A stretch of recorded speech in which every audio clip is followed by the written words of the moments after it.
Today I'm going to be looking at the Toury moped style electric bike from HJM Bike. Let's unbox it, put it together, and see what we've got. Move, Momo, move. Move, move.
Okay, it's big. The best comparison is my Lanke XT750 with wheel. But at 195 centimeters or 77 inches, the Toury is 12 centimeters longer than the Lanke. The Toury is also 35 kilogram or 77 pounds to the Lanke 27 kilo or 60 pounds, bigger and heavier. So I'm not just small, it's a really big bike. That said, it has much better build quality than the Lanke, better handlebars, grips, seat, huge displays, USB charging ports, really a big step up and about the same price and power. The Toury has a 48 volt, 14 amp hour removable battery, driving a powerful 48 volt, 750 watt motor, which is more than sufficient for any reasonable use. The only questions are these tires. This is the first flat tire bike I've owned or tested, and while I have some opinions on them, I'm going to wait until I test it in the real world to decide. Okay, let's go!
那个牛肉丸。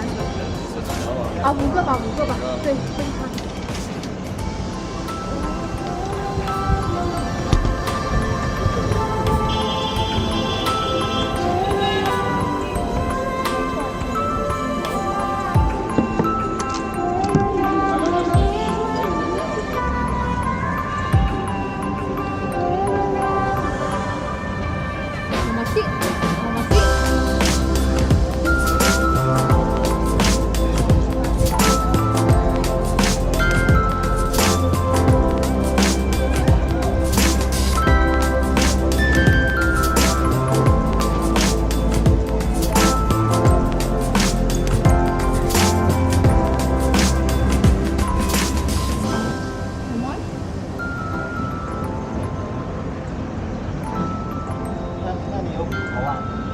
他吃不了骨头，会呛，会吃不了骨头，会呛到那口里。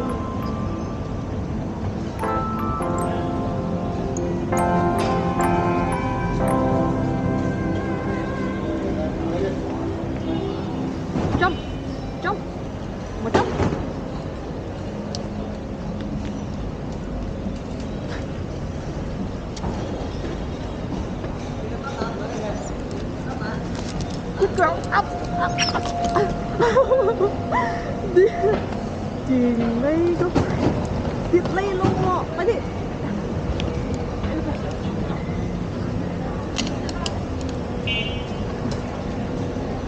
Right, come on, let's try again. All right, be good. Ui, good girl. Good, good, good, good, good, good, good. Jump, mama, jump, jump. Jump.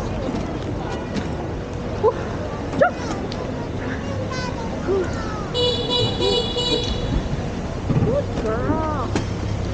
She's a good girl. Good, good, good. Good girl.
Here's the thing I was worried about.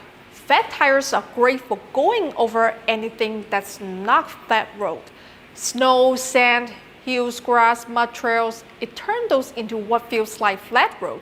You can go pretty much anywhere. Flat road, on the other hand, tends to turn into sticky goo with fat tires. That's a lot more rolling resistance. Fat tires run at a lower pressure, so they're just going to be less efficient there. You can increase the tire pressure if you plan on doing a lot of urban riding. But then why get a fat tire bike in the first place with the extra weight? I'm 46 kilograms, this is a 35 kilogram bike as is. I have a hard time just pedaling in any gear. A lot of that is my fault, not the bike's fault. It's just a little too big for me. If you're a bigger person, it will be less of an issue. I needed a power assist the whole time, where other bikes it was optional. That said, with the power assist, it's a super smooth ride, and all the road construction you've seen me bouncing over in the past, it rolled over like nothing. I ended up just leaving it in one of the middle gears and doing hills with the throttle. My concern is people will see the big tires and get it for style reasons, because it looks more like a moped or motorcycle which have higher pressure tires suitable for flat roads. This is an off-road recreational bike, and it's ideal when you need to spend at least some of your time doing that. If you are not going to be doing any off-roading and don't need a dual-purpose bike, I would not get this bike. Get a regular road e-bike. But snow, grass, dirt roads, yes, it does what it's supposed to and will handle that very well. Next thing, the battery is removable, which is good because unless you're the hawk, you don't want to carry this up any stairs. The display is fantastic, best I've seen so far, large and easy to read. The gear shifter and the rest are standard and easy to use. The build quality is excellent. Again, so long as you're okay with the size and the weight. Final verdict, not a commuter unless you are in a rural or suburban setting. A great recreational bike I can recommend for anyone over 55 kilograms or 120 pounds who is doing some off-roading. That's it for today. Until next time, remember, if I can do it, anyone can do it.